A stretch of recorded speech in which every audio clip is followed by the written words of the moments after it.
समूचे विश्व में अपनी कहानियों के माध्यम से अलग अलग संदेशों को प्रदर्शित करने वाले विश्व विख्यात कहानीकार सम्राट मुंशी प्रेमचंद जी की कहानियों में आपका स्वागत है।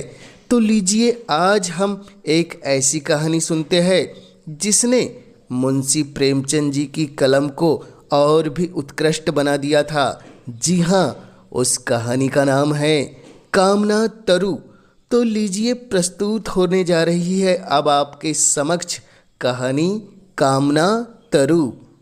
राजा इंद्रनाथ का देहांत हो जाने के बाद कुंवर राजनाथ को शत्रुओं ने चारों ओर से ऐसा दबाव बनाया कि उन्हें अपने प्राण लेकर एक पुराने सेवक की शरण जाना पड़ा, जो एक छोटे से गांव का जागीरदार था। कुंवर स्वभाव से ही शांति प्रिय, रसिक, हंस खेल कर समय काटने वाले युवक थे। रण क्षेत्र की अपेक्षा कवित्व के क्षेत्र में उनका चमत्कार दिखाना उन्हें अधिक प्रिय था।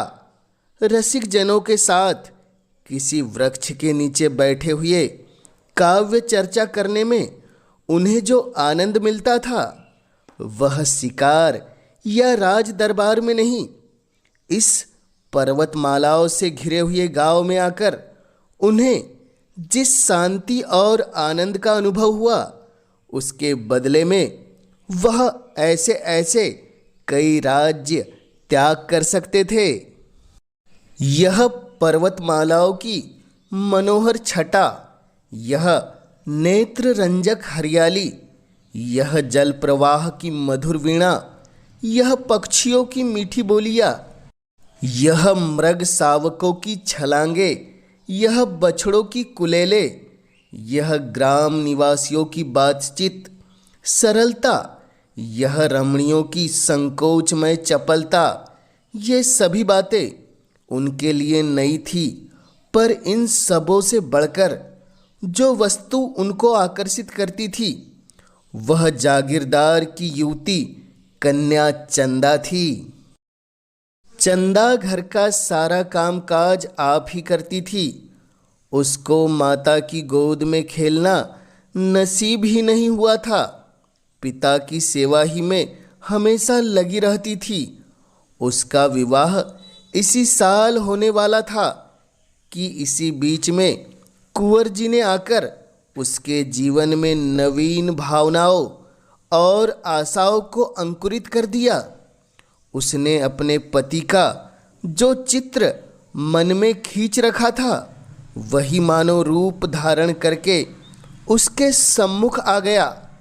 कुंवर की आदर्श रमणी भी चंदा ही के रूप में अवतरित हो गई।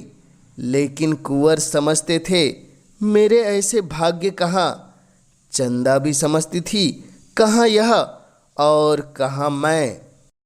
दोपहर का समय था और जेठ का महीना खपरेल का घर भट्टी की भांति तपने लगा। खस की टट्टियों और तहखानों में रहने वाले राजकुमार का चित्त गर्मी से इतना बेचैन हुआ कि वह बाहर निकल आए और सामने के बाग में जाकर एक घने वृक्ष की छांव में बैठ गए। सहसा उन्होंने देखा, चंदा नदी से जल की गागर लिए चली आ रही है। नीचे जलती हुई रेत थी, ऊपर जलता हुआ सूर्य लू से देह झुलसी जाती थी। कदाचित इस समय प्यास से तड़पते हुए आदमी की भी नदी तक जाने की हिम्मत न पड़ती। चंदा क्यों पानी लाने गई पता नहीं, घर में पानी भरा हुआ है। फिर इस समय वह क्यों पानी लाने के लिए निकली। कुंवर दौड़कर उसके पास पहुँचे और उसके हाथ से गागर छीन लेने की चेष्टा करते हुए बोले, मुझे दे दो और भागकर छाह में चली जाओ। इस समय पानी का क्या काम था। चंदा ने गागर न छोड़ी, सिर से खिसका हुआ आंचल संभाल कर बोली, तुम इस समय कैसे आ गए। शायद मारे गर्मी के अंदर रह नहीं सके। कुंवर बोले, मुझे दे दो, नहीं तो मैं छीन लूँगा। चंदा ने मुस्कुराकर कहा, राजकुमारों को गागर लेकर चलना शोभा नहीं देता। कुंवर ने गागर का मुंह पकड़कर कहा, इस अपराध का बहुत दंड सह चुका हूँ। चंदा अब तो अपने को राजकुमार कहने में भी लज्जा आती है। चंदा बोली, देखो, धूप में खुद हैरान होते हो और मुझे भी हैरान करते हो। गागर छोड़ दो, सच कहती हूँ, पूजा का जल है। कुंवर बोले, क्या मेरे ले जाने से पूजा का जल अपवित्र हो जाएगा? चंदा बोली, अच्छा भाई, नहीं मानते तो तुम ही ले चलो, हाँ नहीं तो। कुंवर गागर लेकर आगे आगे चले, चंदा पीछे ही ली। बगीचे में पहुँचे तो चंदा एक छोटे से पौधे के पास रुककर बोली, इसी देवता की पूजा करनी है, गागर रख दो। कुंवर ने आश्चर्य से पूछा, यह कौन है चंदा? मुझे तो नहीं नजर आता। चंदा ने पौधे को सींचते हुए कहा, यही तो मेरे देवता है। पानी पीकर पौधे की मुरझाई हुई पत्तियां हरी हो गई, मानो उनकी आंखें खुल गई हो। कुंवर ने पूछा, यह पौधा क्या तुमने लगाया है चंदा? चंदा ने पौधे को एक सीधी लकड़ी से बांधते हुए कहा, हाँ, उसी दिन तो जब तुम यहाँ आए, यहाँ पहले मेरी गुड़ियों का घरौंदा था। मैंने गुड़ियों पर छाह करने के लिए अमोला लगा दिया था, फिर मुझे इसकी याद नहीं रही, घर के काम धंधे में भूल गई। जिस दिन यहाँ तुम आए, मुझे न जाने क्यों इस पौधे की याद आ गई। मैंने आकर देखा तो यह सूख गया था। मैंने तुरंत पानी लाकर इसे सींचा तो कुछ कुछ ताज़ा होने लगा। तब से इसे सींचती हूँ, देखा कितना हरा भरा हो गया है। यह कहते कहते उसने सिर उठाकर कुंवर की ओर ताकते हुए कहा, और सब काम भूल जाऊं, पर इस पौधे को पानी देना नहीं भूलती। तुम ही इसके प्राणदाता हो, तुम ही ने आकर इसे जिला दिया, नहीं तो बेचारा सूख गया होता। यह तुम्हारे शुभ आगमन का स्मृति चिन्ह है, जरा इसे देखो, मालूम होता है हंस रहा है। मुझे तो ऐसा जान पड़ता है कि यह मुझसे बोलता है। सच कहती हूँ, कभी यह रोता है, कभी हंसता है, कभी रूठता है। आज तुम्हारा लाया हुआ पानी पाकर यह फूला नहीं समाता, एक एक पत्ता तुम्हें धन्यवाद दे रहा है।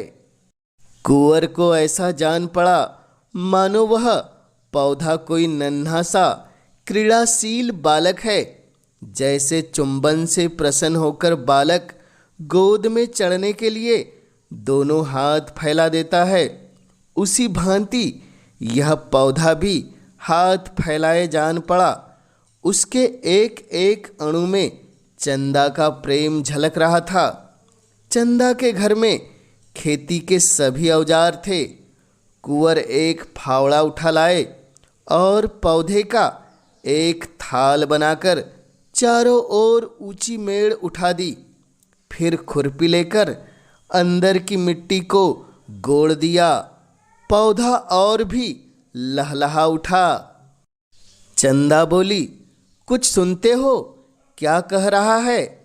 कुंवर ने मुस्कुराकर कहा, हाँ, कहता है अम्मा की गोद में बैठूंगा। चंदा बोली, नहीं, यह कह रहा है इतना प्रेम करके भूल न जाना। मगर कुंवर को अभी राजपुत्र होने का दंड भोगना बाकी था। शत्रुओं को न जाने कैसे उनकी टोह मिल गई। इधर तो हित चिंतकों के आग्रह से विवश होकर बूढ़ा कुबेर सिंह चंदा और कुंवर के विवाह की तैयारियां कर रहा था। उधर शत्रुओं का एक दल सिर पर आ पहुंचा। कुंवर ने उस पौधे के आसपास फूल पत्ते लगाकर एक फुलवाड़ी सी बना दी। पौधे को सींचना अब उसका काम था। प्रातःकाल वह कंधे पर कांवर रखे नदी से पानी ला रहे थे कि 10-12 आदमियों ने उन्हें रास्ते में घेर लिया। कुबेर सिंह तलवार लेकर दौड़ा, लेकिन शत्रुओं ने उसे मार गिराया। अकेला अस्त्रहीन कुंवर क्या करता? कंधे पर कांवर रखे हुए बोला, अब क्यों मेरे पीछे पड़े हो भाई?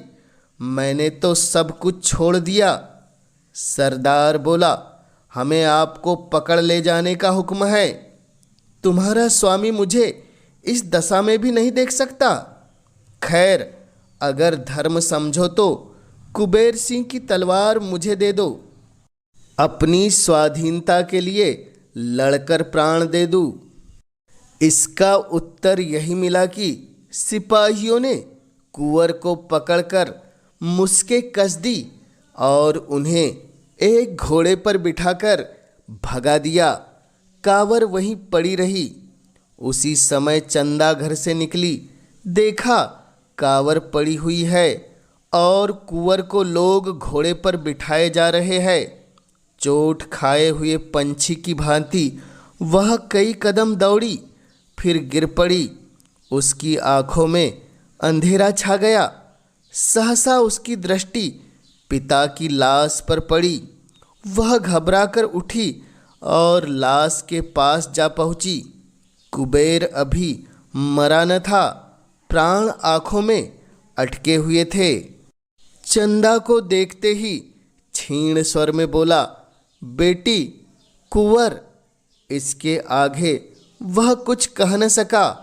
प्राण निकल गए, पर इस शब्द कुंवर ने उसका आशय प्रकट कर दिया। 20 वर्ष बीत गए, कुंवर कैद से न छूट सके। यह एक पहाड़ी किला था। जहाँ तक निगाह जाती पहाड़ियाँ ही नजर आती। किले में उन्हें कोई कष्ट न था। नौकर चाकर, भोजन, वस्त्र, सैर शिकार, किसी बात की कमी न थी। पर उस वियोग अग्नि को कौन शांत करता जो नित्य कुंवर के हृदय में जला करती थी। जीवन में अब उनके कोई आशा न थी, कोई प्रकाश न था। अगर कोई इच्छा थी तो यही कि एक बार उस प्रेम तीर्थ की यात्रा कर ले, जहाँ उन्हें वह सब कुछ मिला जो मनुष्य को मिल सकता है। हाँ, उनके मन में एकमात्र यही अभिलाषा थी कि उन पवित्र स्मृतियों से रंजित भूमि के दर्शन करके जीवन का उसी नदी के तट पर अंत कर दे। वही नदी का किनारा, वही वृक्षों का कुंज, वही चंदा का छोटा सा सुंदर घर उसकी आंखों में फिरा करता। और वह पौधा जिसे उन दोनों ने मिलकर सींचा था, उसमें तो मानो उनके प्राण ही बसते थे। क्या वह दिन भी आएगा जब वह उस पौधों को हरी हरी पत्तियों से लदा हुआ देखेगा? कौन जाने वह अब है भी या सूख गया? कौन अब उसको सींचता होगा? चंदा इतने दिनों अविवाहित थोड़े ही बैठी होगी? ऐसा संभव भी तो नहीं। उसे अब मेरी सुध भी न होगी। हाँ, शायद कभी अपने घर की याद खींच लाती हो तो पौधे को देखकर उसे मेरी याद आ जाती होगी। मुझ जैसे अभागे के लिए इससे अधिक वह और कर ही क्या सकती है? उस भूमि को एक बार देखने के लिए वह अपना जीवन दे सकता था, पर यह अभिलाषा पूरी न होती थी। आह, एक युग बीत गया। शोक और नैराश्य ने उठती जवानी को कुचल दिया। न आँखों में ज्योति रही, न पैरों में शक्ति। जीवन क्या था? एक दुखदाई स्वप्न था। उस सघन अंधकार में उसे कुछ न सूझता था। बस जीवन का आधार एक अभिलाषा थी, एक सुखद स्वप्न था जो जीवन में न जाने कब उसने देखा था। एक बार फिर वही स्वप्न देखना चाहता था, फिर उसकी अभिलाषाओं का अंत हो जाएगा। उसे कोई इच्छा न रहेगी। सारा अनंत भविष्य, सारी अनंत चिंताएं इसी एक स्वप्न में लीन हो जाती थी। उसके रक्षकों को अब उनकी ओर से कोई शंका न थी। उन्हें उस पर दया आती थी। रात को पहरे पर कोई एक आदमी रह जाता था और लोग मीठी नींद सोते थे। कुंवर भाग सकते हैं, इसकी कोई संभावना, कोई शंका नहीं थी। यहाँ तक कि एक दिन यह सिपाही भी निशंस होकर बंदूक लिए लेटा रहा। निंद्रा किसी हिंसक पशु की भांति ताक लगाए बैठी थी। लेटते ही टूट पड़ी। कुंवर ने सिपाही की नाक की आवाज़ सुनी। उनका हृदय बड़े वेग से उछलने लगा। यह अवसर आज कितने दिनों के बाद मिला था। वह उठे, मगर पांव थर थर काँप रहे थे। बरामदे के नीचे उतरने का साहस न हो सका। कहीं इसकी नींद खुल गई तो हिंसा उनकी सहायता कर सकती थी।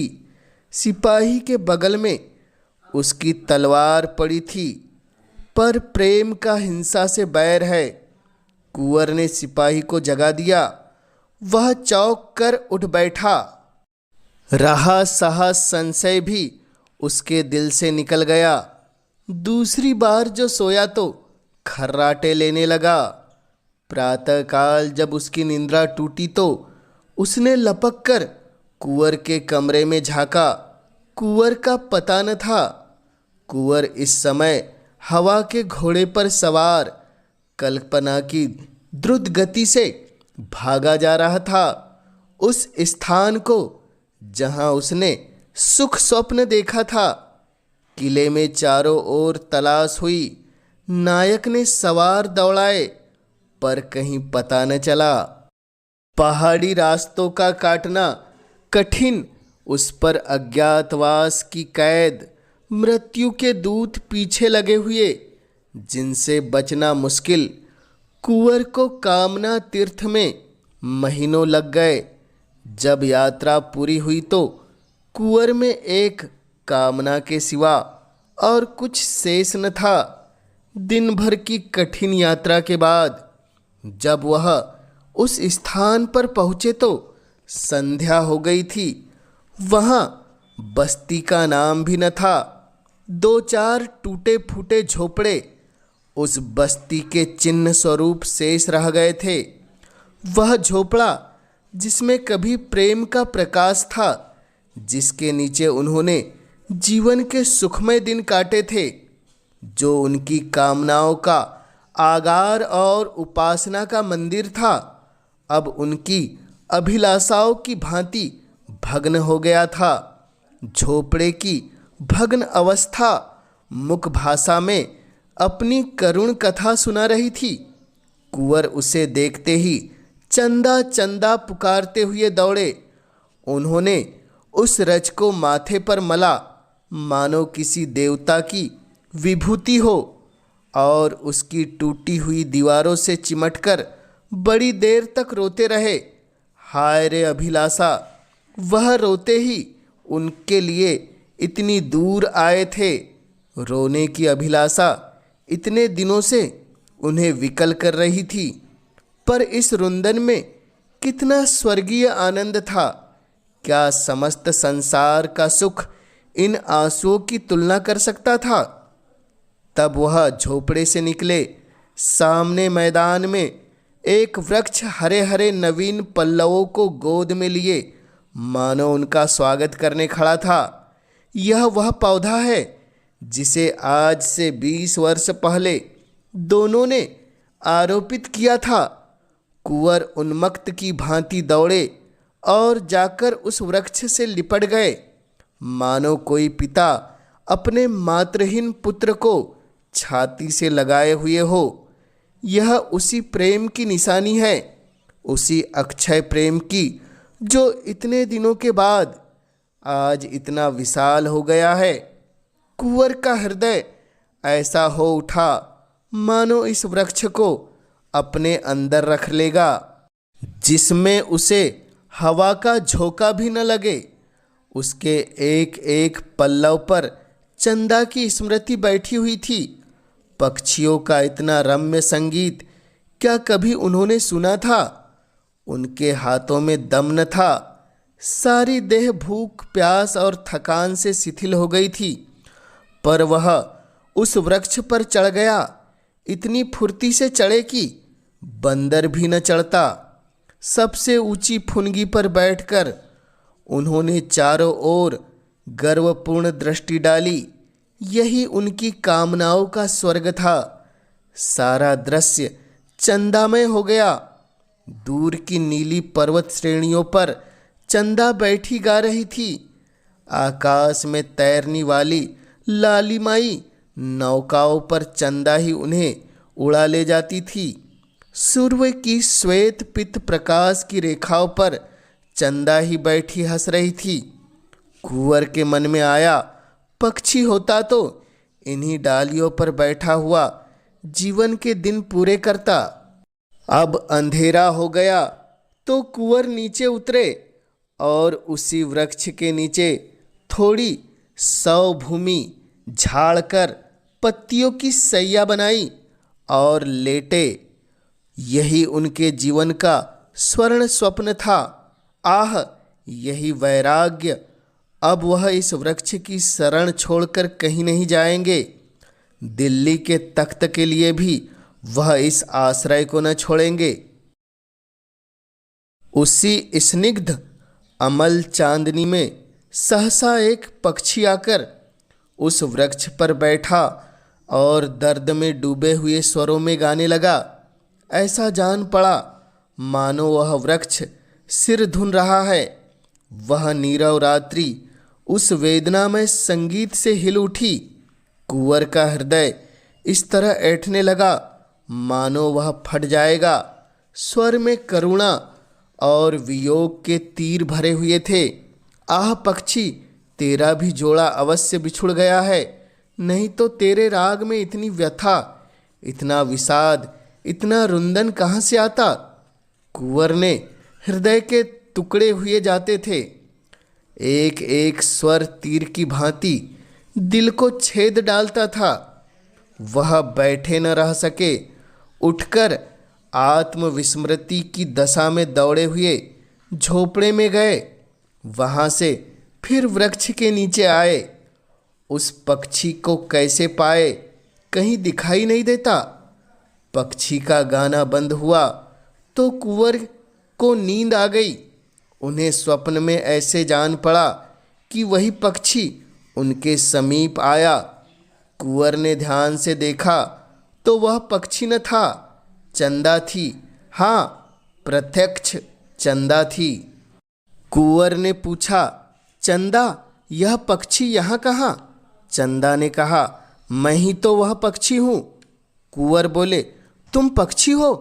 क्या तुम ही गा रही थी? चंदा बोली, हाँ प्रियतम, मैं ही गा रही थी। इस तरह रोते रोते एक युग बीत गया। कुंवर बोला, तुम्हारा घोंसला कहाँ है? चंदा बोली, उसी झोपड़े में जहाँ तुम्हारी खाट थी, उसी खाट के बान में मैंने अपना घोंसला बनाया है। कुंवर बोले, और तुम्हारा जोड़ा कहाँ है? चंदा बोली, मैं अकेली हूँ। चंदा को अपने प्रीतम के स्मरण करने में, उनके लिए रोने में जो सुख है वह जोड़े में नहीं। मैं इसी तरह अकेली रहूँगी और अकेली मरूँगी।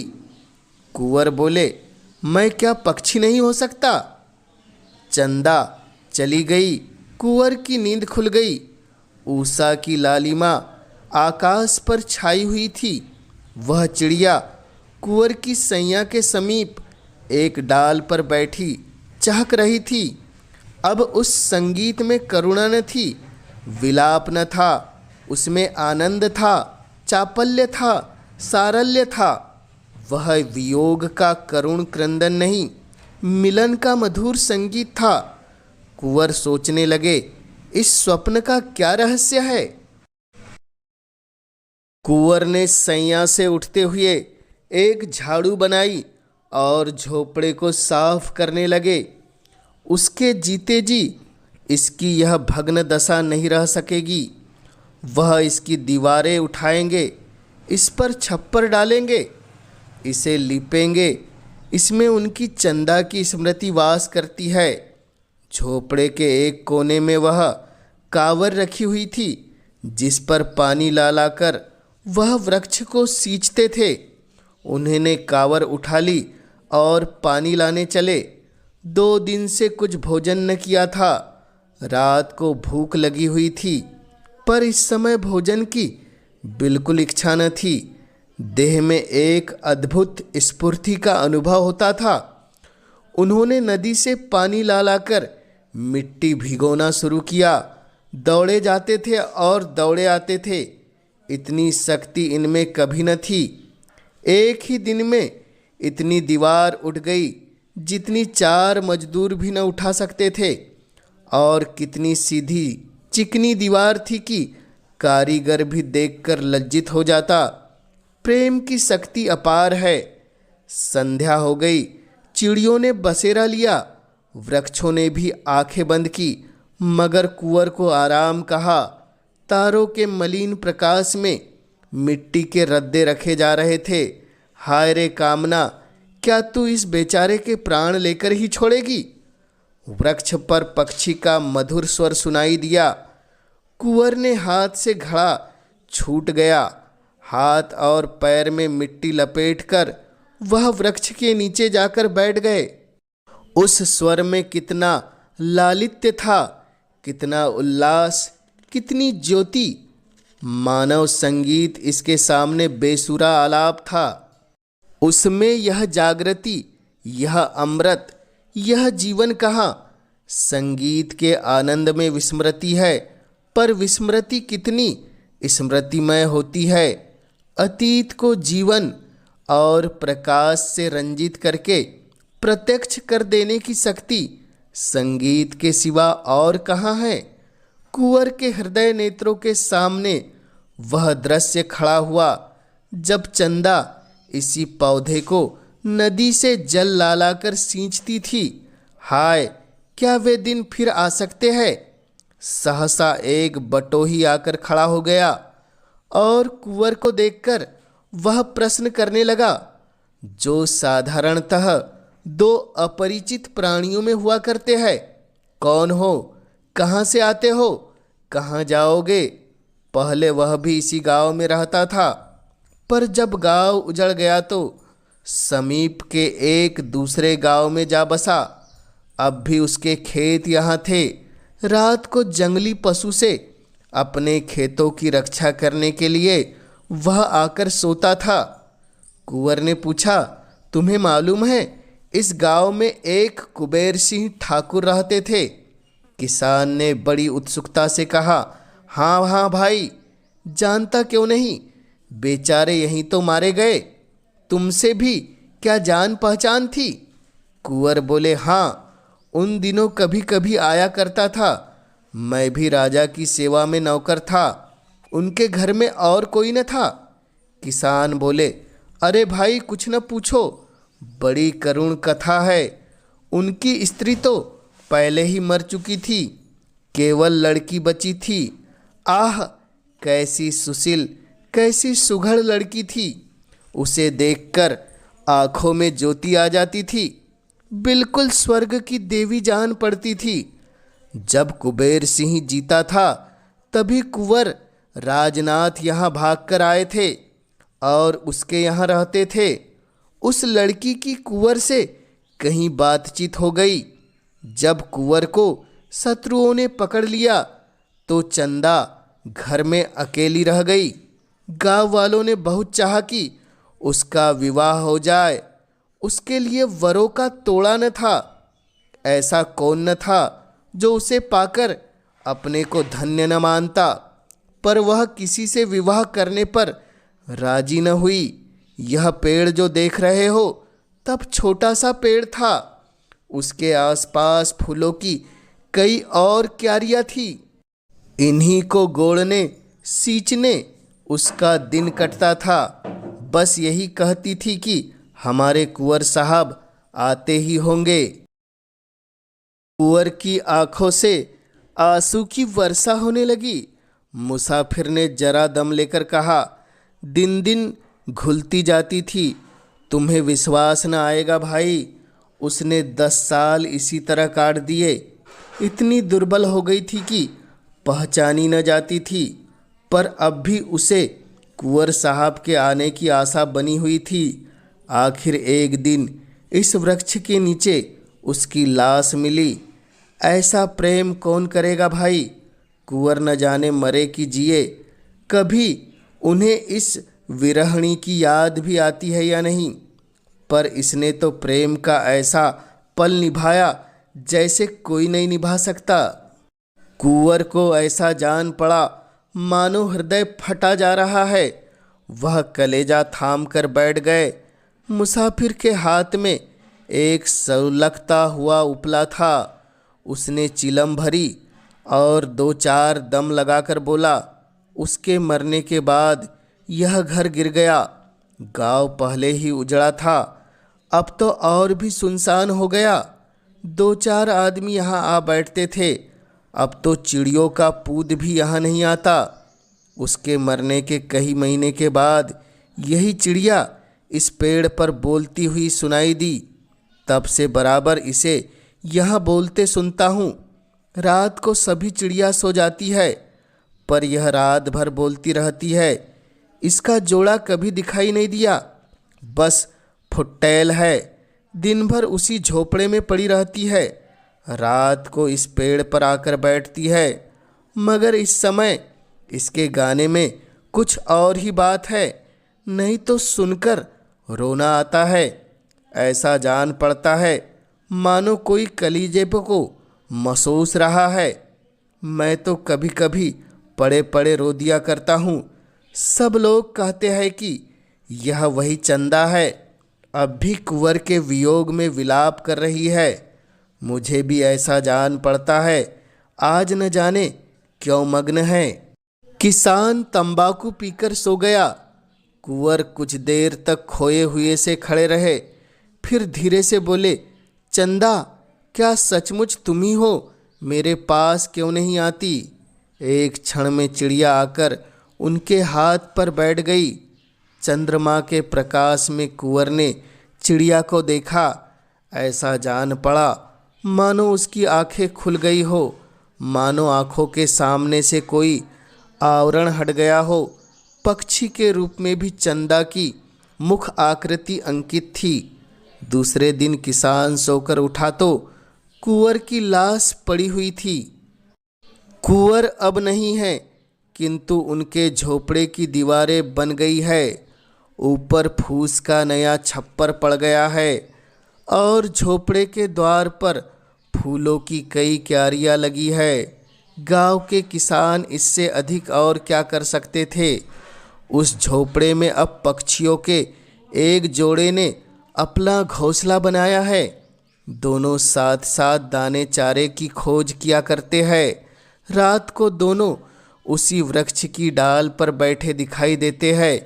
उनका सुरम्य संगीत रात की नीरवता में दूर तक सुनाई देता है। वन के जीव जंतु वह स्वर्गीय गान सुनकर मुग्ध हो जाते हैं। यह पक्षियों का जोड़ा कुंवर और चंदा का जोड़ा है, इसमें किसी को संदेह नहीं है। एक बार एक व्याध ने इन पक्षियों को फांसना चाहा, पर गांव वालों ने उसे मार मार कर भगा दिया।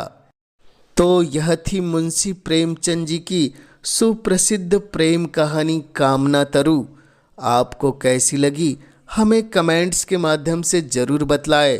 और इस चैनल पर पहली बार आए हैं तो आपसे पुरजोर आग्रह है कि इस चैनल को ज़रूर सब्सक्राइब कर दे ताकि आप तक ऐसी कहानियाँ, ऐसे किस्से और ऐसे रोचक तथ्य हमेशा सबसे पहले पहुंच सके।